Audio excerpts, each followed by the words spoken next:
We can't. All right, let's watch the depraved world of the Duggars.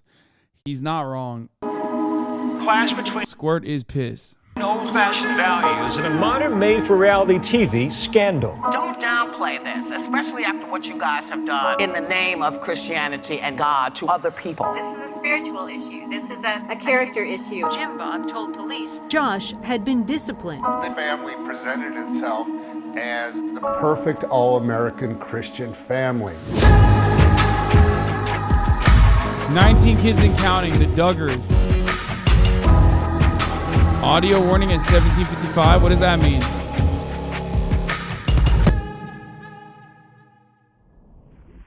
Let's talk about reality TV, more specifically TLC. Originally established as the Learning Channel in 1980, over the years TLC became the ultimate hub for the most strange, shocking. It never stopped being the Learning Channel, okay? It teaches people so many things. We've learned so much from the Learning Channel. And disgusting forms of television. Oh my God, including the Cussy episode. Who could forget? Oh my God, Jabri, friend of the show Jabri, starting off strong, literally showcasing the Learning Channel's absolute fucking best. The best of the best, dude. Wow. Wow. Incredible. You could ever be so unlucky to witness. I love sniffing and chewing dirty diapers. It has to have pee in it. Whether it be My 5 Wives, Buying Naked, or the 90-Day Fiancé universe, my inches are where it counts. I personally can think of no better way than to end my day with a nice cold beverage and a brand new episode of Cougar Wives. See, over time, TLC discovered... Yeah, there was a car rapist. Man, we have watched so much weird shit on this fucking broadcast, dude. When I think about, like, God damn, we had the 90-day arc, we had the car pussy arc. Yeah, there was a car rapist. That's like not even a joke. That's actually unironically not a fucking joke, dude. Like literally. I mean, and throughout all of those fucking years, dude, at the top of the hour, there was a 3-minute ad break, and all of you that subscribed were able to watch it uninterrupted. You know what I mean? Whether it was the Depraved World of the Duggars, or if it was any number of different things that we were watching on the Learning Channel, you were able to get a wall-to-wall, uninterrupted broadcast experience by subscribing for $5 or for free at the top of the fucking hour. Now, of course, there were other methods like getting gifted a sub as well. But unfortunately, to all the plebs who are not subscribed, you will be going to the Shadow Realm, a.k.a. the ad realm right now for 3 minutes.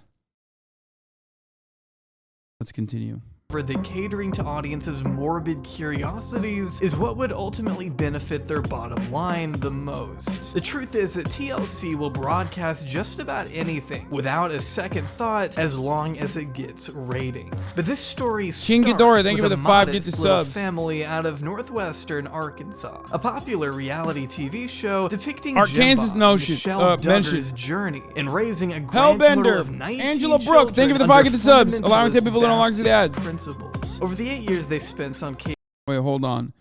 HasanAbi reacts to Strange Love, My Car Is My Lover documentary. That was a year ago, dude. 1 year. Casprite, thank you for the 5 gifted subs. Imam in London. Thank you for the 5 gifted subs. Imam in London. My Lord, dude. A whole ass year has passed since we watched that fucking depraved shit, dude. Cable TV, the Duggars not only broke records in terms of ratings, but became a spiritual icon for all to bear witness. Growing up in a Christian household myself, I actually spent a fair bit of time watching them with my family. Even at 11 years old, I was never the biggest fan and thought they were a little odd at times. Oh, man.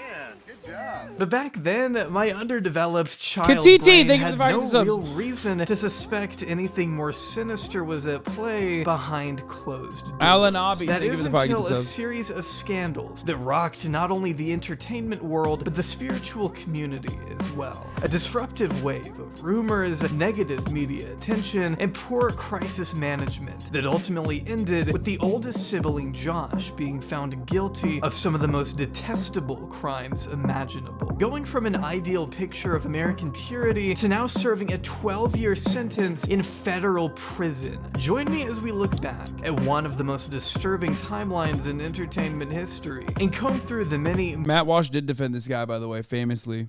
missteps that allowed a monster like Joshua Duggar to get away for so long. Jaubrey with the beats. But first, a word from today's sponsor, Bespoke Post. Being one of my channel. You may have one or two siblings, but could you imagine having 18 brothers and sisters? No. Well, that is part of the reason America became so intrigued with the show 19 Kids and Counting. Jim. I think part of it is because, like, as Americans, we are all pieces of shit, right? Like, straight up, let's call a spade, okay? We're all pieces of shit, okay? In many respects. We're just, like, overall kind of bad people, okay? And one of the things that pieces of shit love to point to is, like, people who are somehow even bigger pieces of shit than they are. So I think that's why we love this kind of television, where we're just like, it makes us feel a little bit better about ourselves. When you watch the Duggar family, you're like, well, they're fucking freaks, but, like, I'm totally normal. Miss Melzy, thank you for the 5 get the subs.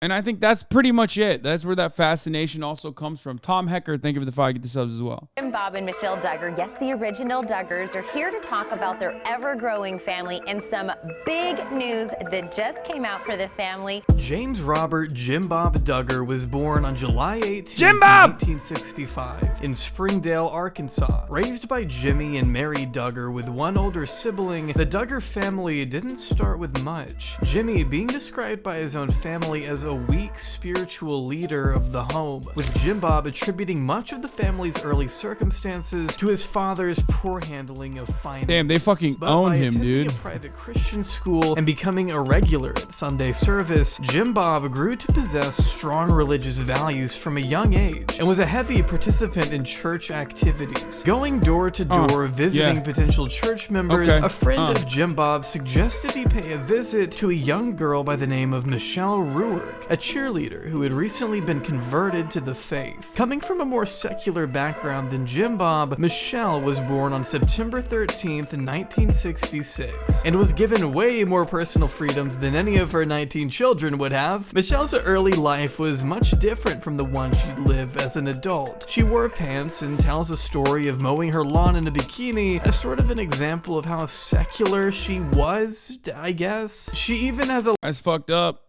Jesus won't forget that. You're going to hell. Lesbian sister who she no longer associates with. No idea why that may be. Though Michelle once enjoyed regular childhood activities and friendships around the time Jim Bob came knocking at her door. After leaving her house for the first time, Jim Bob said a prayer and later claimed it was love at first sight, while Michelle didn't even remember the encounter. They were actually going on church visitation, and from the moment I saw her and heard her talk, she was just such a sweet girl that at that point I prayed that she could be mine. I don't remember that first meeting. But that's okay, because the two would have another chance to get to know each other when 17-year-old Michelle applied to work at a yogurt shop where Mary Duggar was the manager. Jim Bob was finally able to invite her to a high school banquet, and the two discussed the Bible for hours that night. Before long, they began dating and officially got married in July of 1984. Early into their marriage, the Duggars were actually less traditional than you may think. Unlike today, the Duggars once watched TV and even used birth control at one point, getting off the pill to have their first son Joshua before switching back onto the pill and getting pregnant again, this time resulting in a death. Wait, did you say so he groomed her? Got it? Wait, wasn't he also like fucking 19? What do you mean? Pretty sure he was also a kid, dude. They were like the same age. Like they went to the same high school, man. Calm down. Like, no, he's a piece of shit for other reasons, okay? Devastating miscarriage. And I ended up getting pregnant. He wasn't even 17, he was 17, 18. While on the pill. And we ended up losing that baby. And at that point, we were so grieved about this, and we asked a doctor. Which is also grooming, of course. See, The irony of like talking about grooming while we're talking about the Duggar family, when you're hyper focusing on the 17 to 18 problematic age gap, you're kind of like casting a very wide net on a group of individuals who actually did do some really fucked up shit. You know what I mean? That wasn't it though, you fucking idiot. That wasn't the thing that was like problematic. But you'll see what the problematic stuff is. Doctor, and he said, yes, sometimes a pill will allow you to get pregnant, but then it can cause a miscarriage. And as we started studying the Bible, and the Bible says that children are a blessing and a gift from God and a reward from Him, we just really felt like that we need to give this area of our life to God. Attributing the tragedy to birth control, the Duggars swore off contraceptives altogether and began having baby after baby after baby after baby. And another one, and another one, and another one, and before we knew it, we had so many little ones and just two of us. And I think we began to go, oh my, what do we get into? It got to where Michelle would be giving birth every 18 months on average. Despite the plentiful health concerns, Jim Bob and Michelle had decided the number of children they'd have would be left up to God Himself. A philosophy in line with something called Quiverful, a theological movement that encourages women to bear as many children as they physically can. The name Quiverful coming from Psalms 127, which reads, "Behold, children are a heritage from the Lord. The fruit of the womb is a reward. Like arrows in the hand of a warrior, so are the children of one's youth. Happy is the man who has his quiver full of them." While it's more of a movement than a religion, those that follow Quiverful think of having kids as building God's army. They put heavy emphasis on traditional family values and reject much of the secular world. Women are never to disobey their male authority figures and should always support them no matter what. Even Michelle herself has gone on the record saying women should always be available for sex, even when they're tired. While the family themselves reject this label, and many still categorize the Duggars as Quiverful anyway, considering their track record of historically supporting the Christian patriarchy group Vision Forum, attaching a link to quiverful.com on their website, and having cited the aforementioned Bible verse as to why they have so many children. But maybe the semantics don't matter as much, because all you need to know for now is that Jim Bob and Michelle were building a massive family under God. And after having 12 children by 2002, it was safe to say Michelle had her hands full in the house, especially with Jim Bob away working a full-time job in politics. And Michelle would have days where she would call me and say, I'm just overwhelmed, the house is a mess, I can't get anything done. And it was very overwhelming.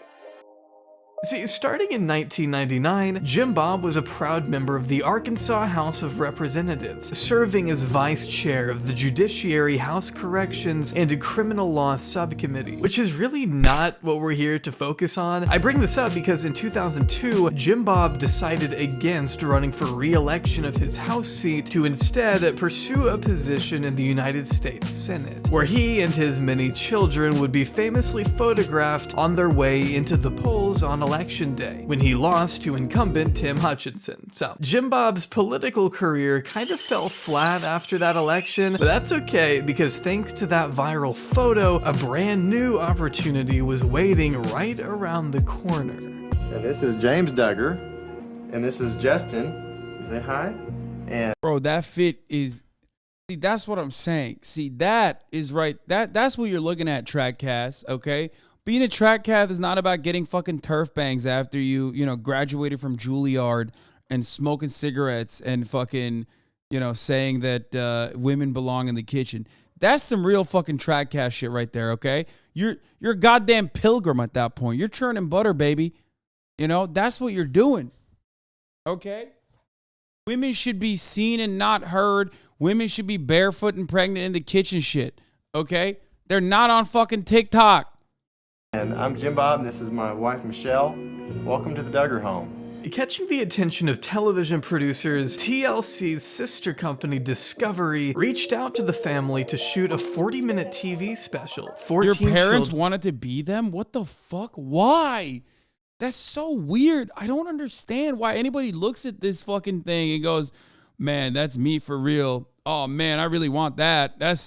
That's what I want for myself and my family. Like, that's very strange, dude. Pregnant again. Airing in 2004, the documentary explored the unorthodox methods Jim Bob and Michelle used to raise so many kids under the same roof, highlighting the specific day-to-day struggles the family faced. Things like long lines to the bathroom, how they prepared so much food, and how they delegate various chores to each child. As you'd expect, what I don't understand ever with these like groups of people, what the fuck, I hate when I do this. Oh, there it is. What I don't understand with these groups of people is like, how are they making money? Like, how did he make enough money? Like, what is Arkansas that cheap to live in that you can have 18 little shits and just fucking still operate? Like, I don't get it. I don't understand. I never understand that. Every single time we watch a fucking TLC show on here, I'm always like, how the fuck does this guy have a house? Okay? Like, half of the dudes that are on TLC, first of all, they don't make a lot of money off TLC, for the record, especially in the first season. They're getting paid like $500 an episode.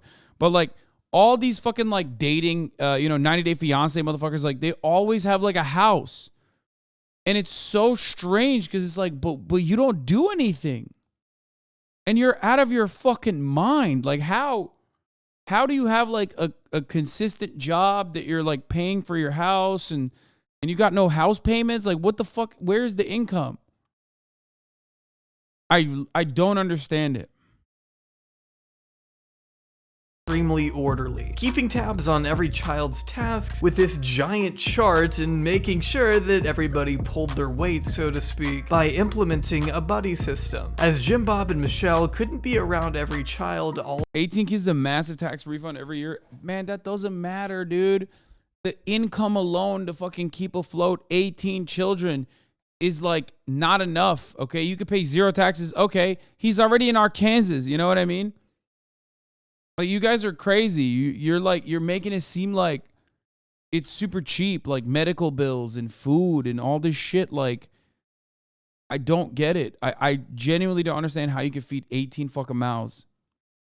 All the time, the older siblings were assigned a younger buddy to look after. The system was that immediately after a baby was weaned off breastfeeding, they were handed off to an older sibling who tended to all of their basic dietary, educational, and even hygiene needs. Making sure they got dressed and fed. As the family grew, the older Duggar girls took up most of these responsibilities, while the Duggar boys became occupied with work outside the child house. labor. Something. Eventually, the family got so big that the oldest daughters, Jill, Jana, Ginger, and Jessa, yes, they all have J names, I'm surprised I'm not in the family too, were given an entire group of young siblings to look after, placed into teams that were based on a rotation. Babies being assigned their group sometimes before they were even born, like in the case of their 19th baby, Josie. Being born prematurely, she was passed along to Jana once her medical issues had mostly stabilized, which meant Jana happened to be watching over her during one of her apparent seizures. With their parents out of town, Jana and her grandmother were left frantically trying to get through to paramedics, all while the camera crew stood by and filmed everything. This could have well been Josie's last moments on Earth, and TLC chose to get up-close shots of Jana panicking, unsure of how to appropriately navigate a life or death situation. A traumatizing moment only amplified by the presence of a camera crew. Luckily, Josie was finally able to get help, but needless to say, bro, TLC is crazy, dude. It's like, you know, the fucking age-old like journalism ethics question of like, if you see a child that is in a line of sight of like a shot, do you take a photo or do you like step in to like stop it from happening? TLC's like, no, we're always taking the shot. Actually, as a matter of fact, we're putting a fucking bullseye on the kid. Make sure that they like actually kill the kid, you know? It's wild, dude. Ruthlessness. This is all a lot of pressure to put on one family member who isn't certified in dealing with such medical emergencies. It's this kind of built-in exploitation on top of an already questionable buddy system that's garnered plenty of rightful criticism online, with some pointing out the negative implications of siblings being required to parent each other through a process commonly known as parentification. Now, I am by no means an expert on the subject, but certified psychotherapists like Mickey Atkins have gone into detail explaining the various downsides and long-term effects of assigning adult responsibilities to children. Very common for children who were parentified to grow up and become adults and then realize that there's a lot of identity development that didn't happen, to have this moment of like, oh, I don't really have an identity of my own, and like I don't really know what I like or what I'm interested in. I never got the chance to explore those things because I was so busy being a surrogate parent to somebody else. And I think there really is, again, increased odds for these kids to end up with a disadvantage in terms of developing their own identity and having the opportunity to really explore, like, who am I as an individual? As far as education, I'm not gonna lie, it's a major predicament and it's really fucked up, but god damn does it make good content. I'm such a piece of shit. I'm sorry. Fuck, I totally understand why motherfuckers watch this shit though. It's just like, I don't know. Goes, the Duggars homeschool each and every one of their kids under what's known as the Advanced Training Institute, or ATI. Established by Bill Gothard in 1984, the ATI is an offshoot of the Institute of Basic Life Principles, or IBLP, which, trust me, we'll definitely be getting into a little bit later. All you need to know for now is that the ATI is basically a homeschooling curriculum that uses random cherry-picked Bible verses to teach reading, writing, and math, which are all included in these helpful little pamphlets called wisdom booklets. These booklets that you can freely access yourself online contain teachings on how to dress modestly, how to style your hair, the sinful act of winking at people, and stop modestly.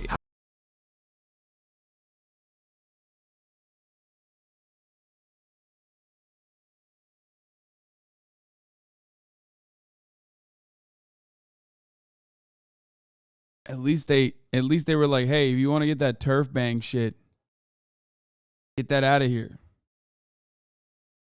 You know what I mean?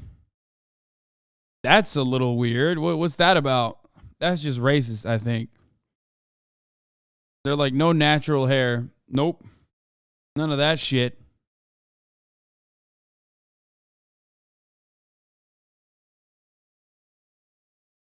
Notice how it's only sinful for the female to wink? I mean, yeah, there are definitely fucking double standards.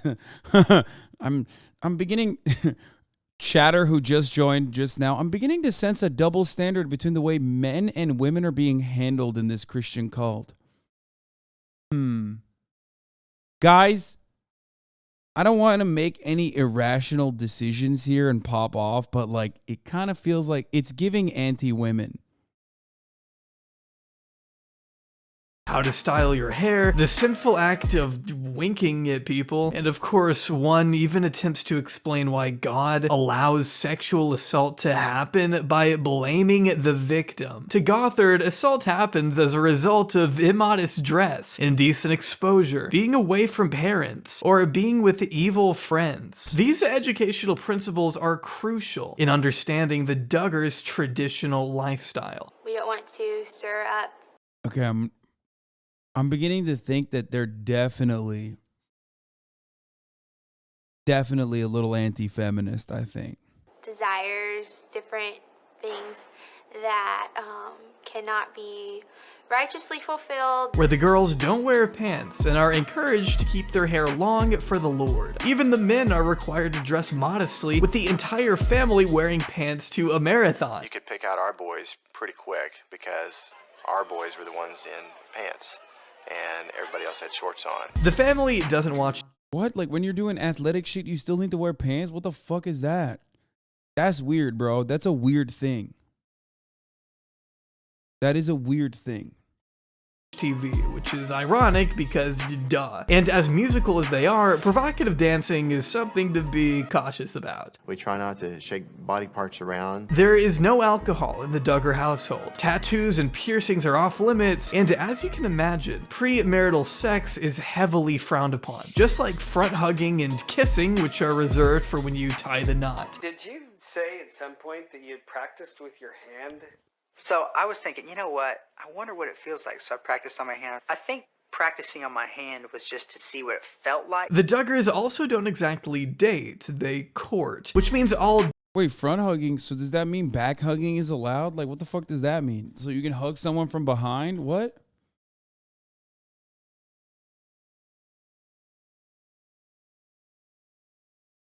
Side hugs on... Oh, I didn't even think of that. I forgot that there is a separate type of hugging that you can do from the side. I was just immediately thinking like you just hug someone from behind is very weird. Dates are accompanied by a chaperone, sometimes being a much younger sibling. The boyfriend must always get permission from the girl's father before making things official, which isn't totally out of the ordinary for some families. But what is a little more unusual is Jim Bob sending 50-page questionnaires to his daughter's potential boyfriends. It's on the 45-page application. Page 27, section B. You think he's joking? Bro, you can't be that horny, dog. Get the fuck out of here. There's other women in Arkansas, man. That's crazy. You're telling me you filled out a 50-page questionnaire to be with these women? What the fuck? Get out, dude. Homie had to do the fucking ACT, dude. What did you have to study for it? He had to like do after school programs to make sure he could date the Duggar family daughters. Everybody did the 30-page questionnaire. I'm sorry, wait a second. Jim Bob made you guys fill out questionnaires that He were... is not kidding, yes. Yeah. Yes, they did. I got sent a 50-page questionnaire. I sent it back at 105 pages. These strict guidelines. Okay, that's fucking insane. Like, especially because like those dudes look like they'd be the hottest dudes in Arkansas. Like, I think they were just like in it for the clout, maybe. Like, there's no fucking way, you know? They just wanted to be on TV, probably, right? How Mr. Beast met his new girlfriend? Jimmy was coming down to South Africa with Logan Paul, Casey Neistat. They had a video they wanted to film in Antarctica. They had to cancel the video and stay. Is this person... Wait. Mr. Beast has a girlfriend? In South Africa a little bit longer. So obviously that's where I am. Logan forces Mr. Beast to go out for the night, and Mr. Beast goes out into the wild, into a club, and they're just sort of chilling there, and one of my friends stumble upon them. And I said, okay, I will leave the house. I'll join you guys for a quick coffee. If I must. Yes, if you force me to. I was also very curious. Like, I knew of Mr. Beast. I knew the great things he was doing. So I got there and he was super nice. Very down to earth. I thought I was boring him. But anyway, I got home and I got a DM from him, and he decided to come back a second time to South Africa, this time to visit me instead. Why is his girlfriend... He has a girlfriend? I did not know this. But why the fuck would his girlfriend call him Mr. Beast? That's kind of weird. What the fuck? Mr. Riz. Yeah, dude. That's the international Riz. He made her do a questionnaire? Wait, really? Guidelines are used to promote a higher standard for romantic relationships, especially when it comes to sex, which the Duggars have always spoken pretty candidly about, with some of the daughters even alluding to the night their brother was about to have during his wedding. He's gonna have love marks all over him, but he won't mind. What? In a particularly strange and uncomfortable moment, one of their non-religious cousins, Amy, even attempts to teach Josh how to kiss just hours ahead of his honeymoon. It's your first kiss, so like... What? I need to give you some pointers as far as what to do. Yeah. Since I've kissed a couple of boys in my lifetime. It was all weird when it first aired, and it's especially weird now, knowing the full context of Josh's... Bro, that's like, this is a porno. Yo, why are all the most religious motherfuckers like also the craziest, dude? I mean, this is like, there's no fucking way, dude. There's no fucking way. The unsavory history. But for like, she just went, I'll teach you.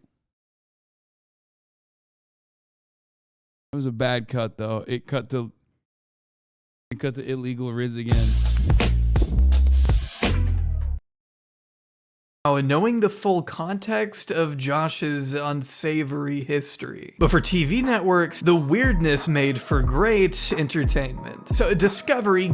Some people are on speakers, asshole. Bro, that's the beauty of that fucking sound. If anyone in your near vicinity knows immediately off of just the jingle alone what you're looking at, you're in the club already. What are they going to do? Call you out for it? Like, okay, well, they're a fucking pervert. Like, the fuck do you mean? That's just a self-report. Oh, your mother is near? Oh, she's going to know what that jingle is? Okay, well, you know, that's awkward for you for multiple reasons now. Really? Unilad. Mr. Beast says he put his girlfriend through the test when he first met her. What the fuck? Like a Mr. Beast test? What kind of test?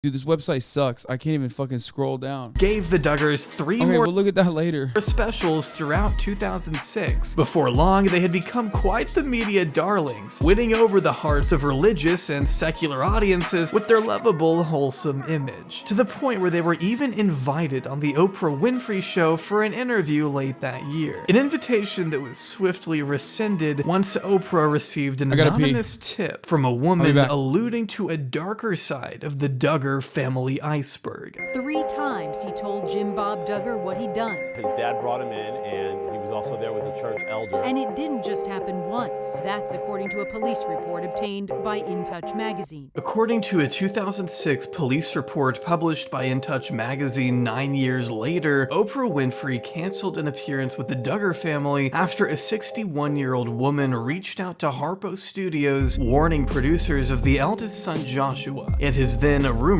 track record of abuse within the family's own home. The studio's response was to contact the local authorities, who opened up an investigation, interviewing several family members that December. While Jim Bob did everything he could to protect his son from questioning, Springdale police still conducted interviews with several other key family members. The timeline, as documented by authorities, began in March 2002, where the police report indicates that Jim Bob, or James as written in the document, was first approached by one of his daughters who accused Josh of touching her inappropriately while she slept. An accusation that, as the report outlines, Jim Bob did nothing about. Not until several months later, when Josh came forward himself and confessed to his father what he had done, confirming the allegation made by his younger sister. It was here that Jim Bob was said to have disciplined Josh on his own terms. What that means exactly, I'm not sure. But it's important to note that he still refused to contact the police or anyone outside of the family for that matter. As far as we know, Jim Bob remained dedicated to keeping this a family secret at all costs, even if it meant Josh's behavior would continue, which it did. As the report goes on to state that Jim Bob was made aware of several more incidents of Josh fondling a young victim as he read to her on his lap, the police report confirming 4 of Josh's 5 victims to be his little sisters, who had an age range of 11 to 5 years old at the time of the incidents. A 5th victim was understood to be a family friend. Bro, that is fucking insane. Like, I walked away to take a piss,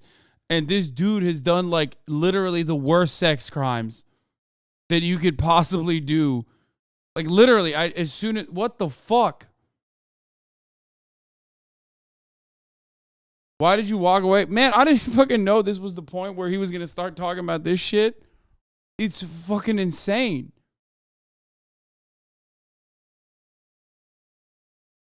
Like, there's no solution to this guy. I mean, there's nothing. There's nothing you can do about this guy. Straight up.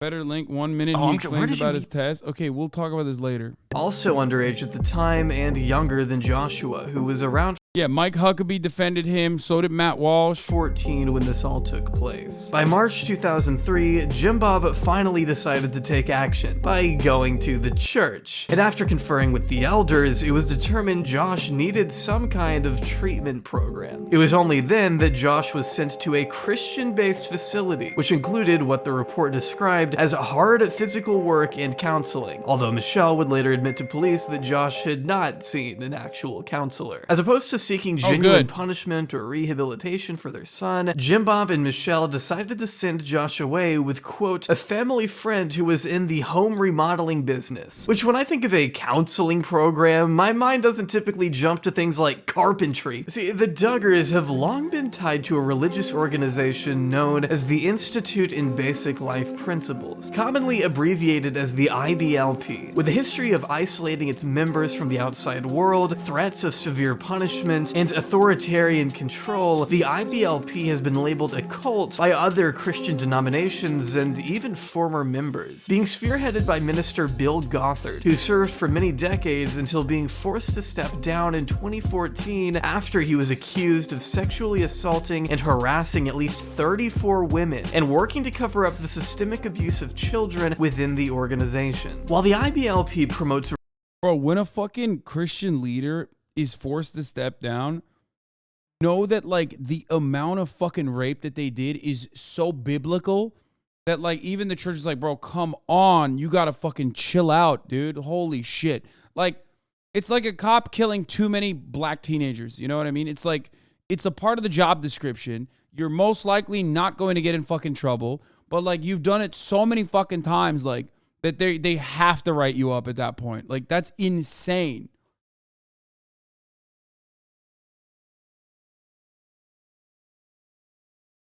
Rigid familial roles, a patriarchal system, and shielding children from anything unholy, many have criticized the organization for not accurately teaching things like sex education in its mandatory homeschooling curriculum, ATI. One former student, John... HasanAbi, this is not all Christians. If this was my church, you would have reported the police immediately. Man, I've never said this is how all Christians are, man. What the fuck are you talking about?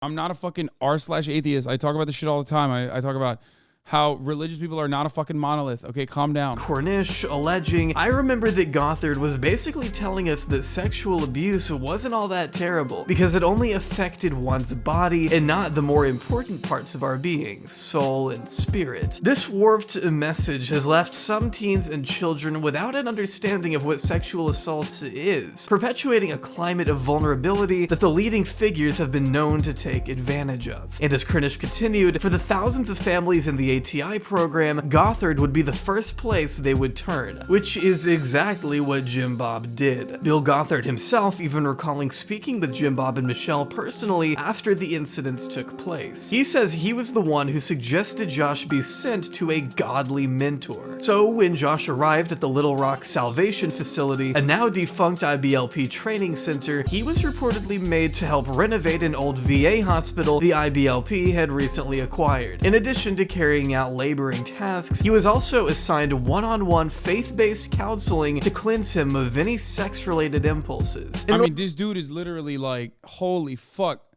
The dude he went to for therapy and counseling is like gonna teach him what? Like, he's gonna teach him how to level up, I guess.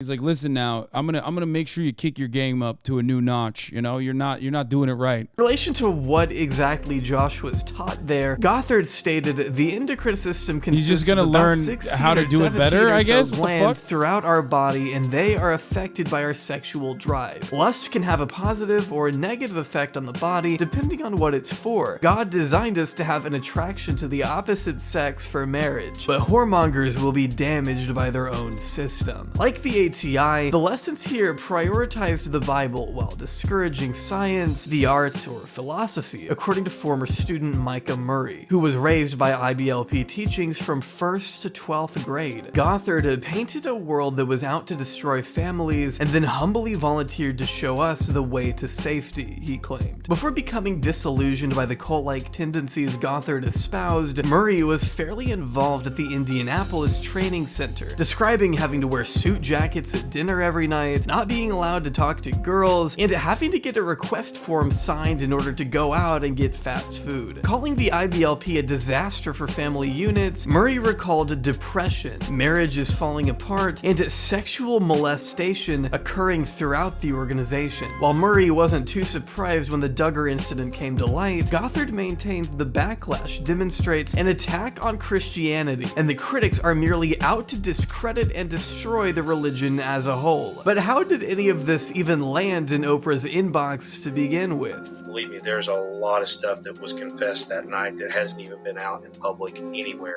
In addition to confiding in church elders, Jim Bob and Michelle also shared Josh's confession with some close family friends, Jim and Bobby Holt, two names that I'm sure won't make this story any more confusing. The Holts knew the Duggars through church and had a daughter, Kaylee, around the same age as Josh, who were said to have been courting at one point, their parents even expecting them to get married one day. All of that changed though when the Holts learned of Josh's activities.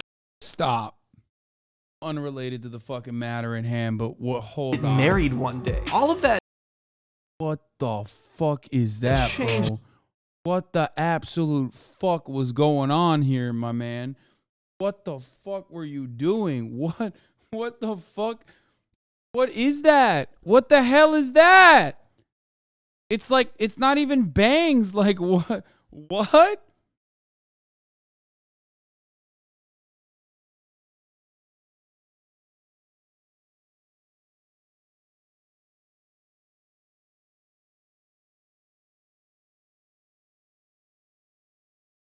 You may know us from our recent testimony against our former best friend Jim Bob Duggar to ensure that justice was served for those most vulnerable among us. We are not strangers to taking tough stands. We have found Brian King to be a man to take those tough stands too. He is someone who will fight for our freedoms no matter what the cost to him. Brian King is on our side.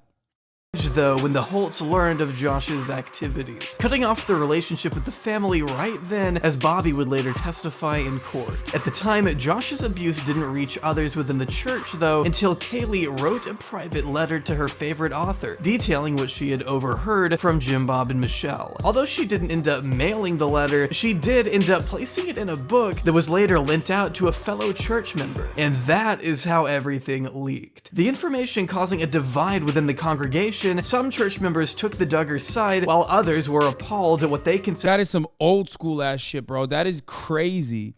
They're like literally in the 17th century still, like in every way. That's crazy that she. What? That's an insane leak. Considered to be irresponsible handling of a serious crime. Though it's worth noting that Jim Bob did go to police after Josh returned from his little 3-month IBLP vacation, after Joseph T. Hutchins gave Josh a, quote, very stern talk in 2005, he refused to press charges, letting Josh off the hook easy, as long as he promised to be good, I guess. Which we know how that ended. To make matters worse, by 2006, the statute of limitations in Arkansas had already expired, supposedly. And Josh was let off the hook yet again. Oh, what's that? You're wondering what happened to the state trooper? Arkansas, you think we care about statues? Only statues we care about is statues of heritage, not hate, brother, okay? Yeah, he was arrested and convicted of possessing child porn himself, sentenced to 56 years in jail for very similar charges Josh would later face. So that's... Who isn't doing this in the state? What's going on, man? What the fuck is this? What the fuck is happening, dude? Kind of what we're dealing with here. Back in the early to mid 2000s though, rumors of Josh's behavior were starting. Arkansas chatters, get out if you can, man. Holy fuck, dude. To reach more people. First members of the church, then Oprah, then surfacing on early discussion forums online. All while the Duggars were given season after season of their own show by TLC, growing their brand and becoming a prominent staple in the spiritual landscape. People close enough to the family definitely knew of a secret, yet Josh's past remained nothing more than hearsay until 2015, when the Duggar family empire shattered. I'm Josh Duggar, the oldest of 19 kids and counting, and welcome to the Duggar home.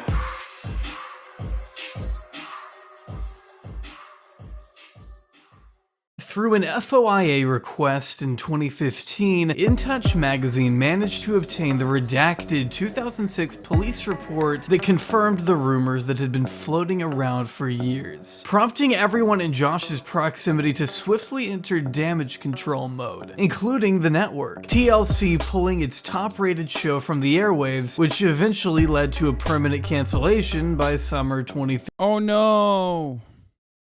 Oh. What a bummer, dude. What a bummer. That's crazy. Oh no. Like, what the fuck were you, like, TLC was riding for them, which is insane. 15. The Duggars released a statement that day, which read, "With God's grace and help, Josh, our daughters, and our entire family overcame a terrible situation, found healing and a way forward. We are so pleased with the wonderful adults they have all become." It's important to stop here and note that the family's statements addressing what happened were all predicated on the assumption that Joshua was now a changed man, someone who sought forgiveness from God and moved on to become a better person. In a statement of his own, bro, how the fuck did this guy get a second chance? I don't understand. Like, I'm all for rehabilitation, but there is no point in his life. There is no point in his life that this man give any indication that he, like, even felt bad for his crimes. He was never punished. Ah, trigger warning, Ted Cruz. He was also, as a conservative, celebrity all over the fucking conservative network, which is why Matt Walsh fucking defended him, by the way. Ah! Burn it with fire! when he wrote, "My parents took several steps to help me address the situation. We spoke with the authorities where I confessed my wrongdoing, and my parents arranged for me and those affected by my actions to receive counseling. At the time, he claimed to have been forgiven by Christ and those he had wronged, emphasizing how thankful he was for God's grace, mercy, and redemption." His wife, Anna, went on to add that Josh's counseling changed his life, and that he continued to do as he was taught, justifying her decision to marry Josh despite knowing of his past on account of him being someone who had gone down a wrong path and had humbled himself before God and those whom he had offended. Someone who had received the help needed to change the direction of his life with the power of high. The oldest kid in the Duggar family was like literally a fucking psycho rapist, okay? Like he was just like raping his sisters, like including like 5-year-old. Okay, including his 5-year-old sisters. And then instead of like dealing with that through therapy, counseling, all this other shit, or even like the legal system, every person that was involved in the matter basically covered it up, or they sent him over to the fucking church where he got like the best rapist training to do better rapes.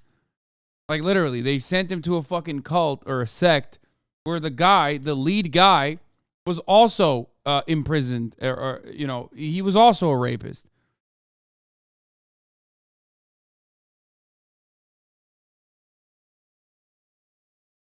Hindsight, of course, you and I can obviously see the unfortunate aging of these statements. But at the time, his healing was a sentiment being echoed not just by him and his wife, but even Jim Bob and Michelle, who sat down with Megyn Kelly for an exclusive interview on her former Fox News show in. This is what I don't understand. Why are they like rehabilitating this family's image too? Like, what the fuck? What is the problem? Like, what is the fucking problem with media that they're just like, we gotta have these guys? Like, there wasn't another fucking insane family with like maybe 15 children. Like, you had to go with the 19-child family. Like, there's plenty of Jim Bobs out there, you know, but they were like, nope, this is the one. We got to make sure this family is the one that we defend. June 2015. In a response so bad, it was described as a shocking and horrifying spectacle.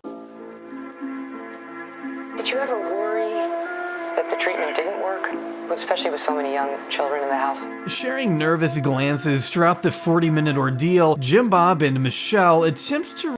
He also looks so scary. I don't know what it is. He has a very scary look about him. Like, maybe it's the lack of eyebrows or something. Maybe it's like the tiny eyes, but it's just like, I can't even look at him straight. Like, he's got some demon in him, dude. Reassure audience members that these incidents were in the past and that everything was handled in the most responsible way possible. But this line of defense could only go so far, with Megyn Kelly asking even the most surface level questions. What would make you launch a reality TV show about your family, given this past? All this had been taken care of 5 years before. We had nothing to hide. We had taken care of all that years before. We had no fear because everything was taken care of, and that was that was actually a sealed juvenile record. We'd all resolved it. It had been forgiven. We moved on with life. It doesn't take long to see that most of their support and empathy lies with their son, rather than their daughters who had been abused. In fact, the entire interview reeks of Josh sympathy. But he was still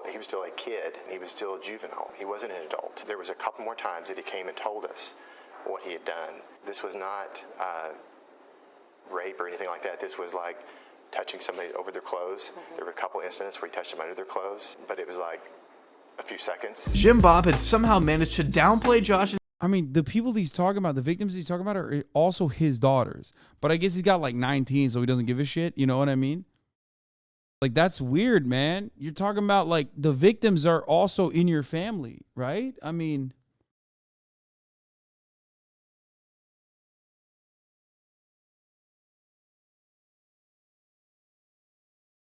his behavior, claiming he said he was just curious about girls, and that he had gone in and just basically touched them over their clothes while they were sleeping. Before continuing, the first thing was to protect the girls. But keep in mind, it took 3 separate incidents for Jim Bob and Michelle to actually do anything. And even that was just sending him to a Christian getaway camp run by this creep. And this is not like a licensed therapist. It's somebody, a Christian-based... Christian-based, but I tell you what. Treatment facility. It really had a huge impact on his life. When Megan asked why police weren't involved from the start, Jim Bob responded, "As parents, you're not mandatory reporters. The law allows for parents to do what they think is best for their child." Continuing that as long as he was right with God, we felt like the last jurisdiction of who he needed to make things right with was the law. To a lot of people, Bro really hit him with the fucking, well, you know, it's fine, it's legal.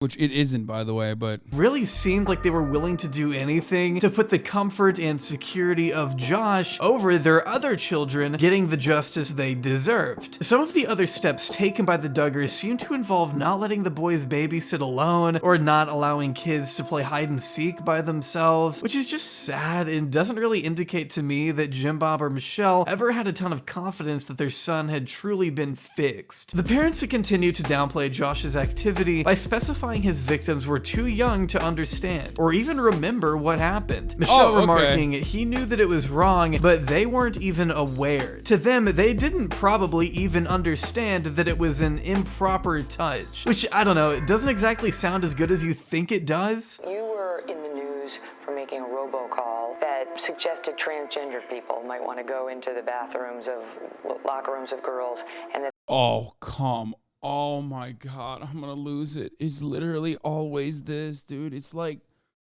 these are the motherfuckers who talk about grooming, dude. They're like, oh, if you're gay or if you're queer, you're grooming the children if you're around them. It's like, bro, you literally are oh my God. Oh my God. Oh my fucking Lord, dude. It's always the same shit, dude. I swear to God, these motherfuckers are always just projecting. Except it's not even projection because, like, they literally don't think what they're doing is grooming. That's the worst part about it, is that, like, they just don't think. Like, they're literally, you know, oh, we're pro-life, we're godly. What we're doing is actually good and just.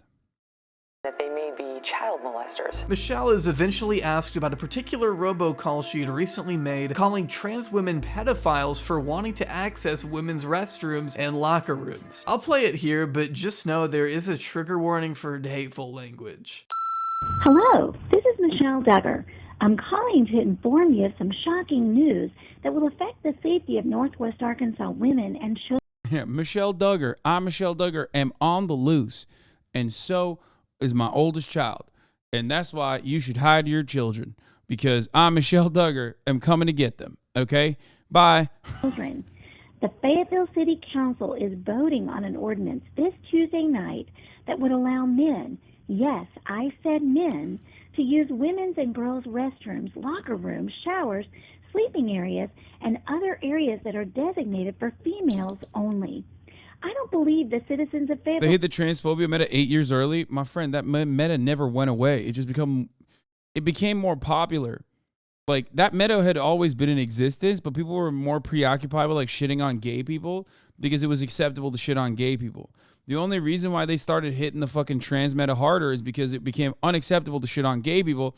So all the people substituted their, like, homophobia to exclusively transphobia. That's it.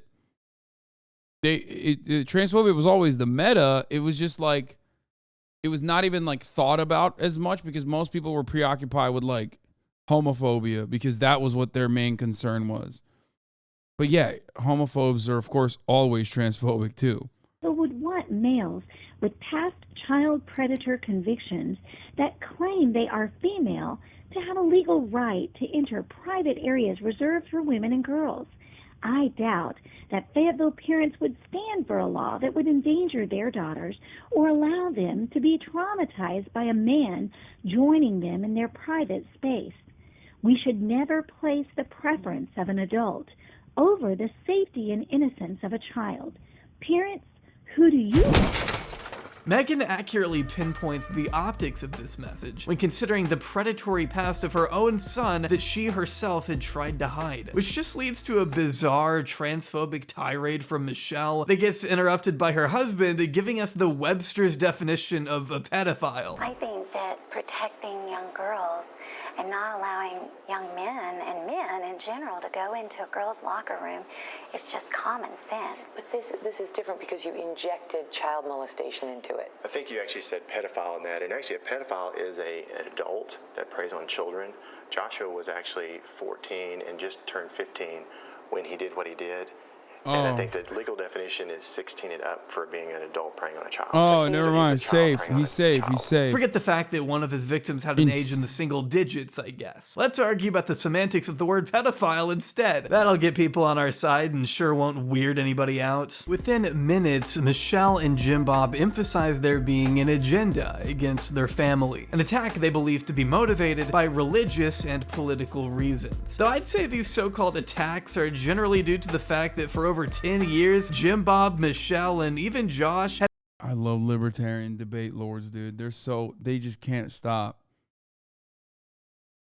And well, actually, repeatedly posited themselves as the perfect religious family. When you place yourself on that kind of moral pedestal, people develop expectations. And when the facade starts to crack, people begin to doubt everything. How much of it was a lie? Jim Bob and Michelle know there isn't much they can do to change this, so they instead take the defensive, doing all they can to paint themselves as victims of a smear campaign driven by a secular liberal media, looking to misinterpret their values for the sake of personal gain. The Duggar parents clearly want justice to be served, just maybe not when it means consequences for Josh. Our family is just trying to regroup from these attacks, and when you're in every newspaper and everything throughout the world, I mean, it's been an unprecedented attack on our family, and it was actually— this information was released illegally. Another part of the Duggars' defense at this time had to do with whether or not the police report in question was released illegally. Michelle even insisting her daughters were more victimized by the publication of these documents than Josh's own actions. That breaks my heart for my girls because I think this is such a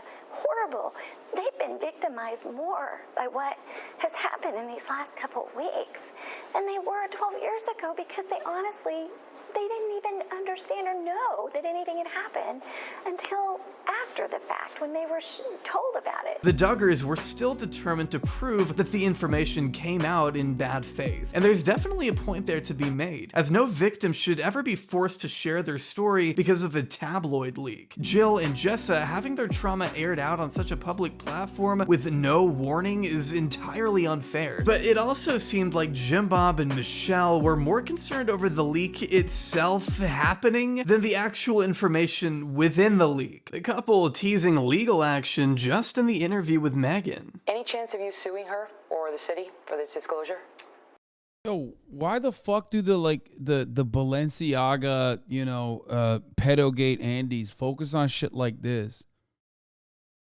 It's always these motherfuckers that are like, the LGBT are being gay around your children. That's grooming. They never fucking care about this shit, dude. It blows my mind. Like, this is actual fucking pedophilia, child predation, all this stuff. It doesn't.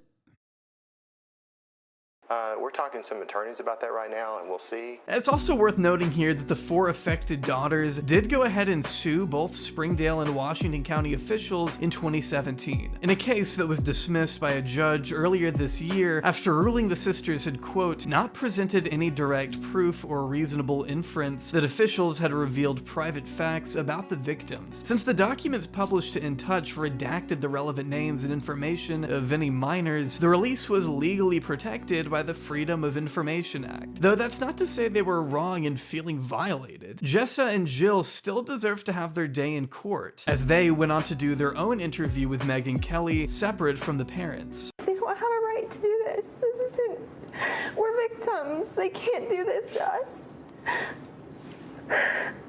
And yet they did. And they did. Trying to put myself in their shoes, I can't imagine what it must have been like to relive their trauma on a national stage without any foresight or preparation. By portraying these events from their own perspective, they also provide a glimpse into how the Duggar parents have treated their daughter's abuse from the beginning. That it was all nothing more serious than innocent curiosity, and that boys will be boys. It's unfortunate to think this mindset is drilled into kids' heads at such an early age. It downplays what victims go through and prevents Josh from actually getting what he deserves, while not addressing the problem and only keeping the cycle of abuse going. Jill later blaming her brother for allowing his victims to defend him while hiding even more sex-related secrets from the family. Which leads us into the next Duggar scandal, as things weren't about to get any easier for Josh. By August 2015, a hacking group by the name of the Impact Team claimed responsibility for a cybersecurity breach at Ashley Madison, a dating site specifically marketed towards those looking to cheat on their partners, promoting extramarital affairs and secret flings with the tagline, "Life is short, have an affair." The data hack resulted in the information of up to 38 million members being leaked publicly online. With so many people being exposed, it was only to be expected for some celebrities to be named too, the biggest of which being none other than Joshua Duggar. The extensive media coverage to follow only prolonged the Duggars' already nightmarish summer by reporting on the nature of Josh's extramarital activities, which had been hidden from even the family up until this point. Gawker publishing evidence of a credit card belonging to They're about to be like, you know, the child predation is one thing that I can forgive, but cheating on your wife, now that's unholy, okay? We got to do something about that now. Like, now that right there is unholy and unacceptable. You understand me? Ashley Feinberg, by the way, going crazy. Joshua J. Duggar, with a billing address that matched the home of his grandmother, Mary Duggar, in Fayetteville, a house that had been repeatedly shown on their TLC program, also where Josh's wife, Anna, had given birth to their first child. It was reported Josh had paid a little over $1,000 for 2 separate Ashley Madison subscriptions dating from February 2013 to May 2015, his second account being linked to his own home in Maryland, where he spent his time lobbying against gay marriage, conveniently enough. Apparently he was too busy worrying about 2 dudes kissing to focus on preserving the sanctity of his own marriage. He's a good man. He's a good man. He was just trying to make sure the gays were spared, brother, of the treacherous of the treacherous nature of gay or straight marriage, okay? He was just trying to say, listen, if you don't get legally married by the state, you can cheat all the time on your wife or your wife husband. Even funnier is it would seem on his second account, he paid an extra $250 for an affair guarantee membership package, which meant that if you had not had an affair after 3 months of using the site, you'd get your money back, which is so deplorable. Brilliant. That's brilliant, though. That is brilliant. That's, you know, you got to get your money back, dude. What do you mean? I really can't even put it into words. The leak also contained the turn-ons and preferences he included in his profile. And after doing some more digging, spectators were also led to this OkCupid profile that matched both the email. This motherfucker was also catfishing, dude. Your hairline don't look like that. You don't have that body fat percentage, you motherfucker.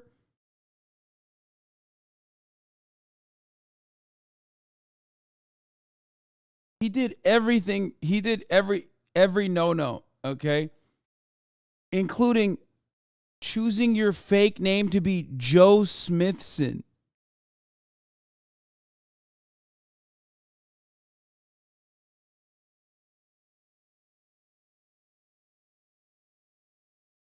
Email and username associated with Josh's Ashley Madison account. But if you'll notice, the name and profile pic here is obviously not Josh Duggar. What it looked like he had done was simply Google the words random guy and use the first pic that popped up to flirt with girls on— Oh, never mind. It wasn't even him. I thought maybe there was a point where he was actually like kind of brolic. Both OkCupid and Facebook. And looking at these profiles now, they definitely contain all the hallmarks of a catfish account. This bio is so generic and impersonal, it could have only been written by someone like Josh Duggar. A man so discreet, his Ashley Madison username seemingly consisted of Josh the Man and Ready for This Dick. 30-year-old man, by the way. Matthew McCarthy, the man who is actually in this photo, was understandably shocked to see his image being thrown into the controversy, claiming he had already lost one DJ gig because the club thought he was involved in this scandal. He even pursued legal action against Josh that was later tossed out when Josh's defense argued— I mean, he does kind of look like him if he wasn't so fucked looking. You know what I mean? That's like non-inbred Josh Duggar in a weird way. I mean, sucks for that guy, but like also it's so funny that he just kind of looks like hot Josh Duggar.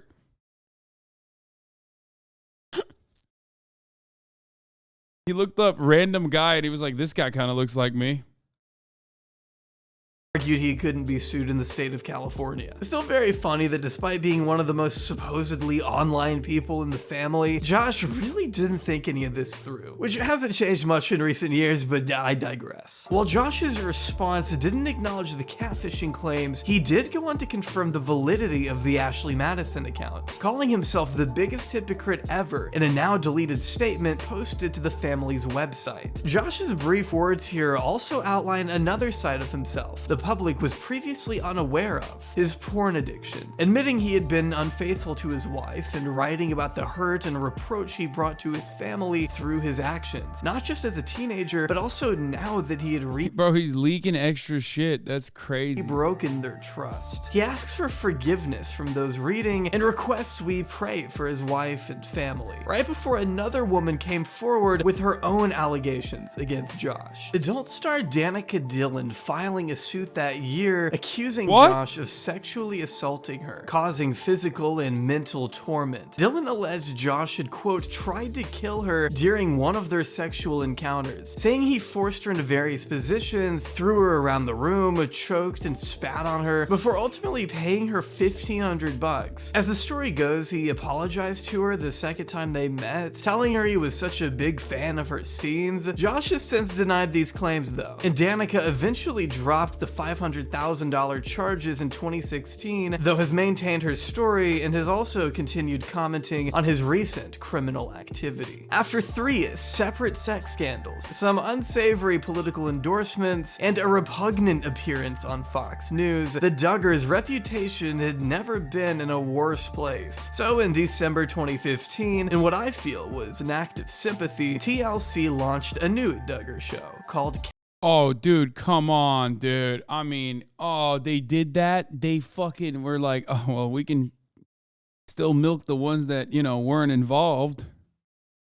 That's crazy, bro. The content never stops. TLC, baby. Content never stops. Content is king, okay? Unless it's the top of the hour where, you know, there's a 3-minute ad break. Now, of course, content doesn't stop for those who are subscribed, right? For $5 or for free, you keep that shit rolling, baby. 100%, 100p. For $5 or for free, you can keep the content rolling as well with wall-to-wall coverage. Or you can get gifted a sub if you're not lucky. Here's the 3-minute ad break now.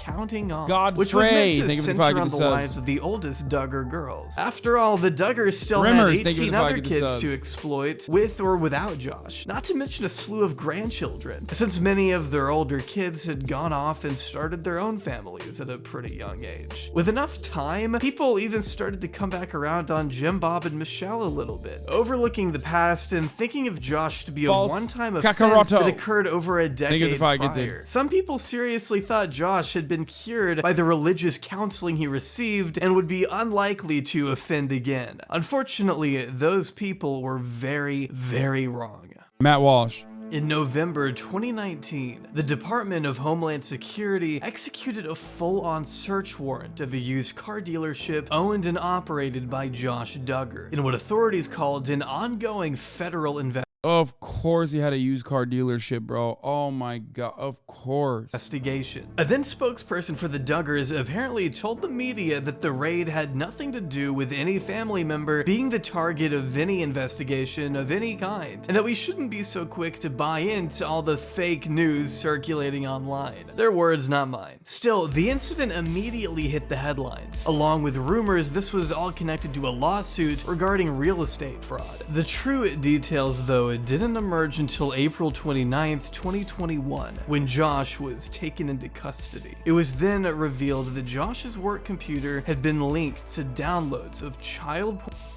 on several occasions in mid-2019. First flagged by a detective in Little Rock, authorities quickly traced the files to an IP address matching the car dealership, which agents explained to Josh during the raid. Despite having many questions for the police, Josh seemed to know exactly why they were there. With Homeland Security Special Agent... It's wild to just fucking... Why are you covering this gross nonsense? Bro, this is... Maybe you were late to the game, but like this is a very famous conservative family. You know, it's like pretty relevant, I think. Also, work computer, that's crazy. Like, what the fuck, my man? At the car dealership, dude? What about the sanctity of the car dealership? The used car dealership? That's crazy. Agent Jared Faulkner later testifying that before any officials alluded to a child pornography investigation, Josh spontaneously chimed in, "What is this about? Has someone been downloading child pornography?" I know Josh's slimeball attorney was happy about that little comment. It didn't take long for investigators to search his HP desktop computer in his office and find that it was riddled with illicit material. As director of the Department of Justice's High Technology Investigative Unit, James Fautrell testified in court. Providing relevant evidence from his forensic investigation, Fautrell outlined a dire picture. If only he watched the Quarter Pounder video, you know, about how to hide your CP on your fucking computer, he would not have gotten caught this way, you know? Quarter Pounder is out there fucking helping dudes like the Duggars out, you know?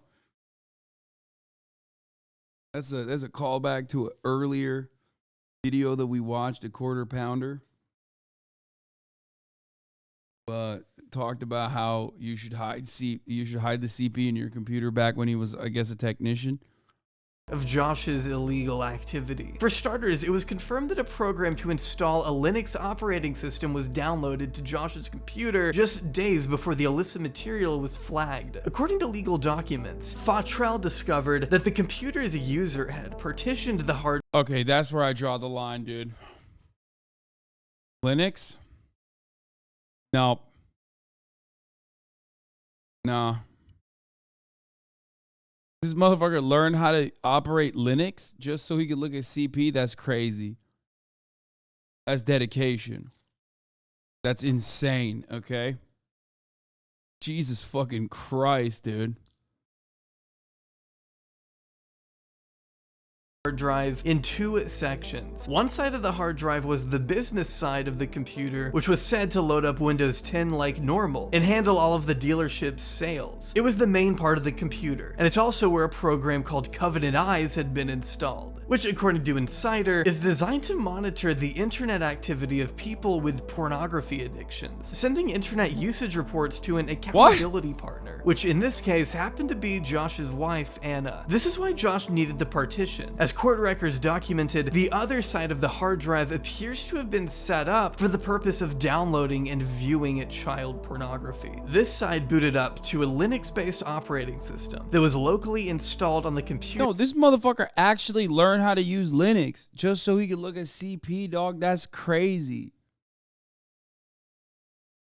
Said when there's a will, there's a way. God damn. On May 13th, 2019, at approximately 1:52 p.m., Mr. Fautrell's forensic imaging of the computer revealed that child pornography was first downloaded on May 14th, 2019, with the help of the Tor browser, whose hidden servers allow users to access the dark web, where things like drugs, guns, murder for hire, and child pornography can be obtained. It was proven in court that the HP computer in question had bookmarked 2 of these sites that contained lists of Tor's criminal anonymous websites. At that point in the trial, the prosecution was able to place Josh Duggar at the dealership at the exact time the material was being downloaded, thanks to the fact that he literally texted his wife at the exact same time these files were accessed, saying he was gonna be home late because he still had a lot of work to do. Via Insider, Fautrell said Duggar's phone sent a message on May 15th saying, "I'm on the car lot now." Just minutes after that text, Duggar's desktop computer downloaded a number of child sexual abuse files from the peer-to-peer file sharing network uTorrent. So Josh's own text messages made it pretty hard for his defense to haphazardly shift blame onto another employee who must have been trying to incriminate Josh, which officials were quick to dismiss early. So yes, Josh was more than happy to let an innocent coworker face 40 years in prison if it meant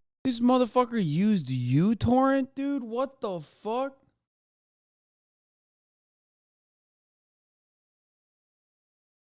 Texting that you're busy at work while looking at porn, the oldest trick in the book. Bro, yeah, thank God he didn't have access to the dark Rizzler, dude. The dark arts. Sorry. I gotta break this up a little bit with like a little bit of humor. Holy fuck, this is some heavy shit. If you want to cheat, what was it? If you want to cheat, you have to go and you know, pick up a hobby like photography. That's why he fucked up. Ay, ay, ay.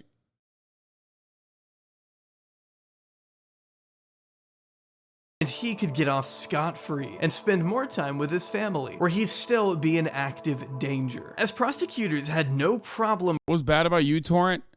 Well, first of all, I don't understand why he had a Tor browser, but then he also downloaded child porn off uTorrent. Didn't even know that you could get child pornography off uTorrent. Holy fuck. That's the part that I don't understand. Like, uTorrent is BitTorrent, uTorrent, all this shit is like literally for you know, it's basically for movies and shit. uTorrent is just a client? Yeah, but like, oh, you find the torrent links on the dark web and then he moves it over to uTorrent, but it's still, what the fuck? It's like peer-to-peer sharing of CP. Like, that's insane. You could like, I don't know why I thought there would be like a more sophisticated way to like distribute that kind of information, considering that it's like insanely illegal. You know what I mean? It's like pretty fucking trackable, right? Like, you're literally on the other side. You're like basically doing, I mean, you're sharing CP. No, you don't. Lamau, BitTorrent is totally public. It reveals our IP. It defeats the point of using the dark web if you do that. That's what I'm saying. Your ISP can see your download history with torrents. Yeah. He used the anonymous tab. He would have never been caught. Wait, what? How do you know this, chat? What do you mean? Everyone in this chat at a certain point is like downloaded fucking movies or you know, like a video game or some shit off of a torrent service. Yeah, I mean, I've literally gotten fucking flagged by my ISP in the past for downloading movies and shit. Like, where I got like a letter in the mail saying what I'm doing is illegal.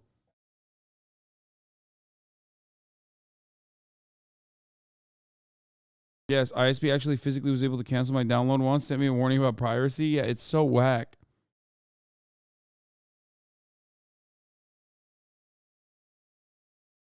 This guy learned Linux torrents and didn't even learn how to use a VPN.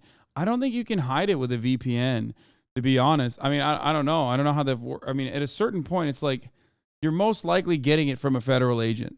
It's the FBI is the largest like trafficker of CP on the planet. They own the database for the most part. And it's specifically for this purpose. So they can catch you and then turn you and use you as an asset, or catch you, turn you, and then throw you in jail. It's a file and it's modified. It most likely won't matter how you get it.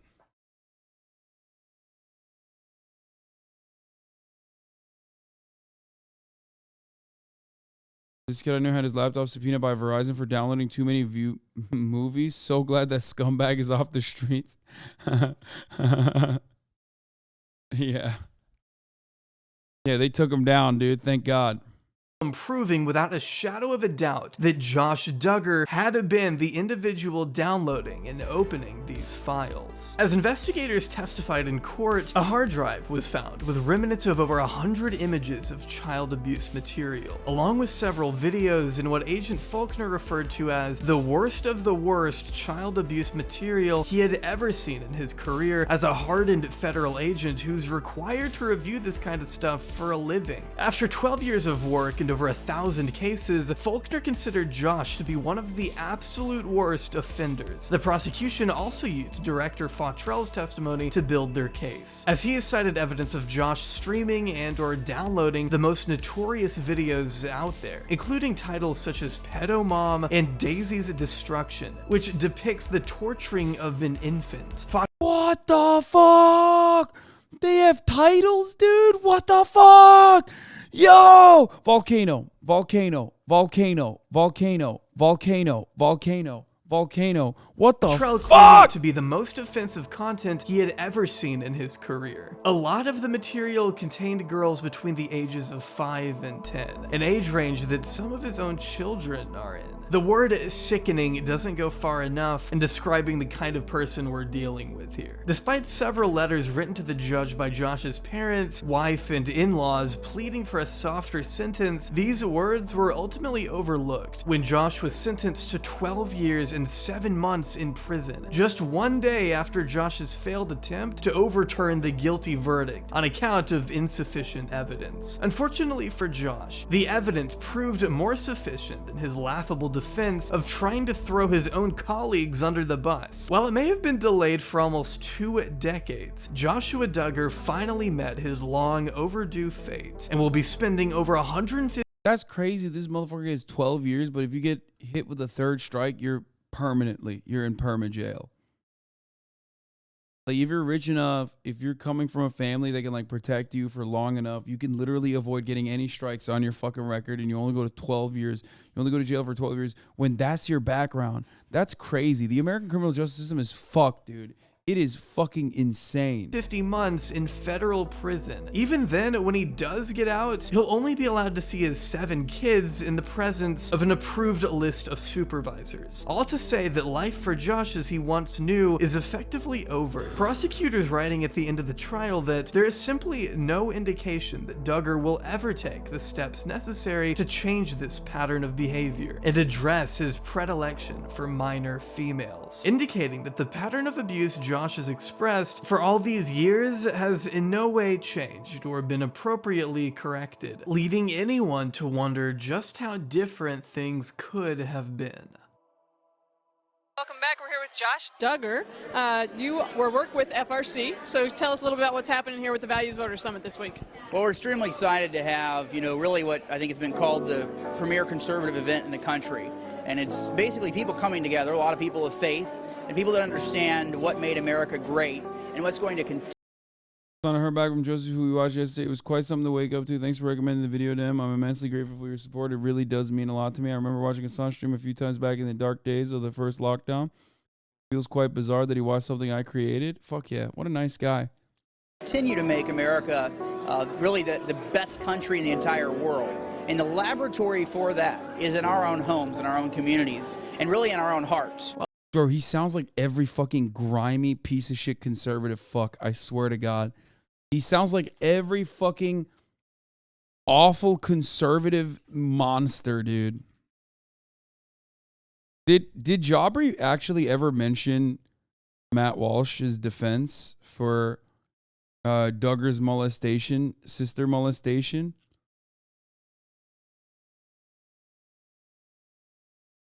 Because before Matt Walsh led anti-trans, oh, he did? Oh, yes, he keep watching? Oh, okay, because While I don't think Josh's spirituality is the reason he did what he did, it's clear to me the culture surrounding Josh and his parents allowed him to get away with it for far too long. Jim Bob neglected to contact outside authorities several times, all while his daughters continued being abused in their own house. And the belated treatment Josh did receive just wasn't enough for him to break such a deplorable cycle, finally landing him in jail where he belongs. I can't help but think this could have gone differently had his behavior not been repeatedly excused and downplayed by his parents and even political allies of the family, with former Arkansas Governor Mike Huckabee, who defended the Duggars in 2016. You don't know what those parents did and how they worked to try to take care of their entire family. And conservative blogger Matt Walsh even using the story as an opportunity to slam progressives as being the real hypocrites, writing, "Let me be honest with you." Yep, that's Matt Walsh, baby. He did give a fucking Matt Walsh mention. Remember, transphobic ass Matt Walsh literally said progressives are the real fucking hypocrites here. If my own son, God forbid, came to me and admitted to doing what Josh Duggar did, I don't know that I'd immediately run to the cops. Would you? Is it really that simple? The decision to have your child arrested as a sex offender would be an automatic thing for you? Really? It's this kind of dismissive language that both invalidates victims of child sexual trauma and allows their abusers to continue down a path of destruction. What's possibly more disturbing than anything is this excerpt from a 1990 ATI lesson booklet detailing the story of a young boy who abused his younger siblings, in which the boy blames his behavior on a lack of moral purity and the immodest nature of his siblings even. The excerpt reading, "My younger sisters used to wear dresses often, but as they were young and not aware of modesty, they did not behave in them as they should. Little people do not realize their nakedness right away." While this is Oh my God, dude. It's just so much fucking evil in the world, brother. That is holy shit. It's just one of thousands. Bro, how the fuck do you slut shame a baby, dude? How do you victim blame a fucking baby? That's like I don't think even 4chan is that fucking deprived. You know what I mean? Like, there's a lot of weirdos. There's a lot of like incels and shit. They're crazy and they're violent. They have violent psychotic tendencies and whatnot. But like, that is an insane thing to say. Oh my God. Thousands of documents to come out of the ATI program over the years, it certainly echoes a familiar sentiment we've heard from the Duggars. Throughout years of Duggar family controversy. Why are people saying volcano? It's just that old meme.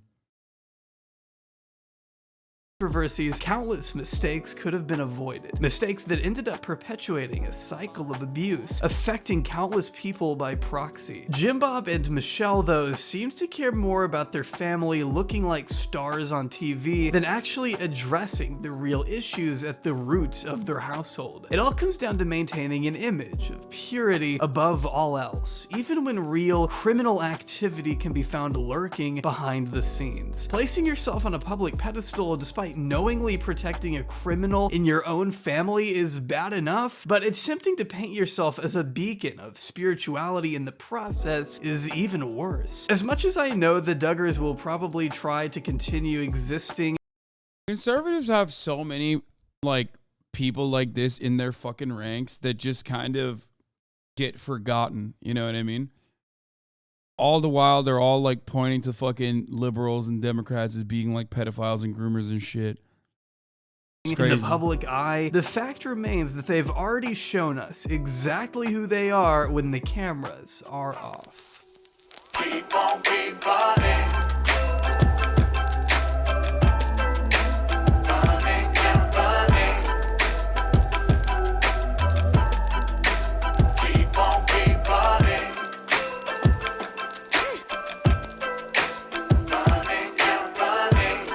God damn, dude. He did it again. Jaubrey. That was hard to watch.